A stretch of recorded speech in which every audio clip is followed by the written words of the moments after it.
Lorsque les points deviennent de la poésie, que la vengeance devient un art, Tonija transforme tout simplement la brutalité en ballet mystique pour les besoins du film Ong Bak 2. Naturellement, on va voir cela ensemble. Mais avant cela, n'oubliez pas, si vous n'êtes pas abonné, pensez à le faire, pensez à la petite cloche pour les notifs et surtout pensez à me mettre en commentaire ce que vous avez pensé de ce film Ong Bak 2.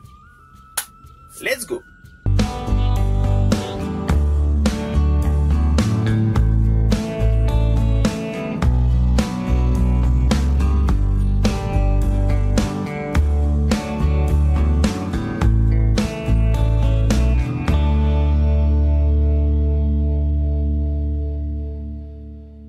Alors tout d'abord, fiche technique de ce film. Il s'agit du film Ong Bak 2. Mais qui en fait n'est pas la suite du film porté par Tonija, Ong Bak. C'est pour cela que j'en parlerai une prochaine fois. Mais là, volontairement, j'ai voulu vous démarrer ce cycle des Ong Bak par le numéro 2, car je l'ai fait tout simplement dans l'ordre historique. Naturellement, la semaine prochaine, je vous parlerai du coup d'Ong Bak 3. Mais là aujourd'hui, on s'attarde sur Ong Bak 2, un film d'action thaïlandais réalisé par Tonija avec pour premier rôle Tonija. Ce film dure un peu plus d'1h20 avec l'histoire suivante.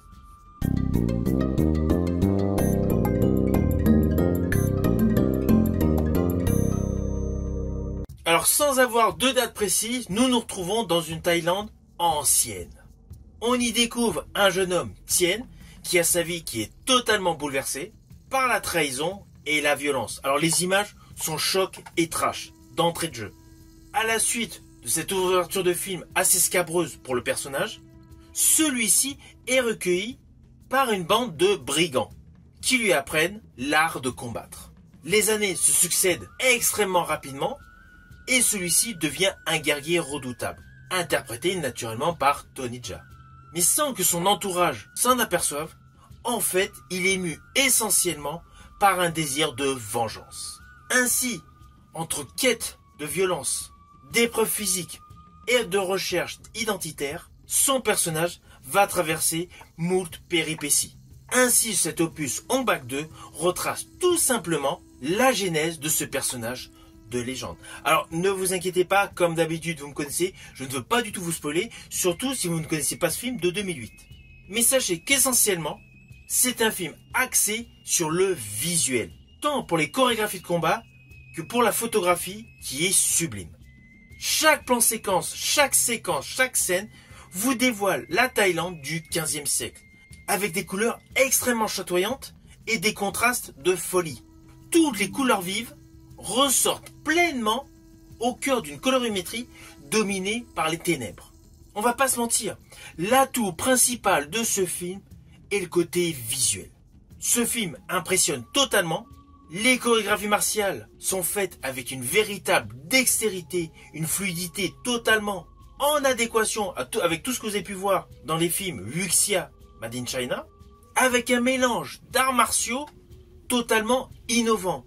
Vous avez du Muay Thai, du Muay Boran, du Sirat, de la Capoeira et du Kalari Payatu. Naturellement que l'acteur-réalisateur Tonija interprète magistralement. Toutes ces séquences de combat, il exécute à merveille. On a l'impression qu'il est aussi léger qu'une plume.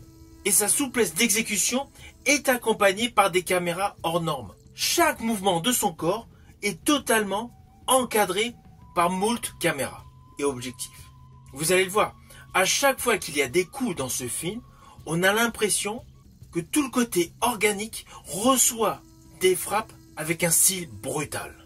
Alors oui, je vous ai dit que le principal atout de ce film est le côté visuel, car on va pas se mentir, tout le côté scénaristique est assez léger, que ce soit d'ailleurs pour Ong Bak 2 et Ong Bak 3.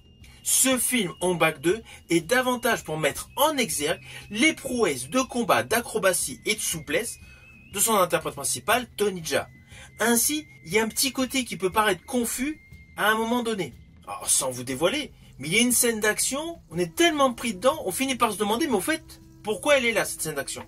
Du coup, on est un petit peu perdu par rapport au script. Ainsi, vous pouvez peut-être ressentir une petite incohérence par rapport au statut du personnage. Mais cela n'empêche pas que ce film Ong Bak 2 est un exercice de style fascinant.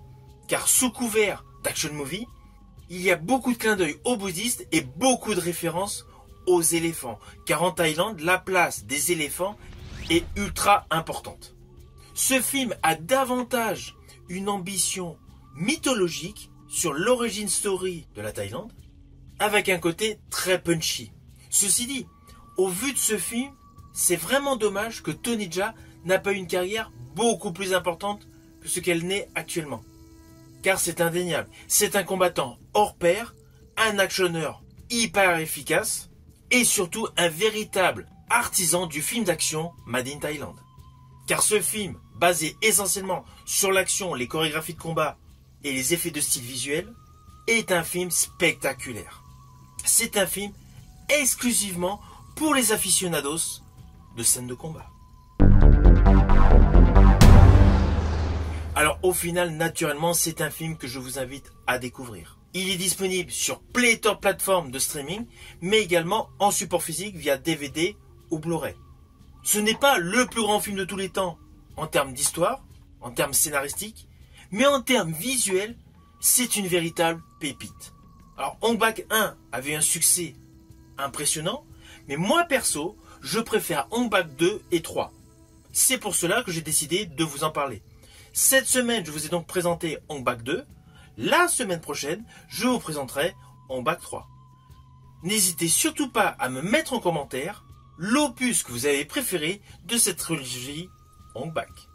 Je vous dis à bientôt pour une prochaine vidéo.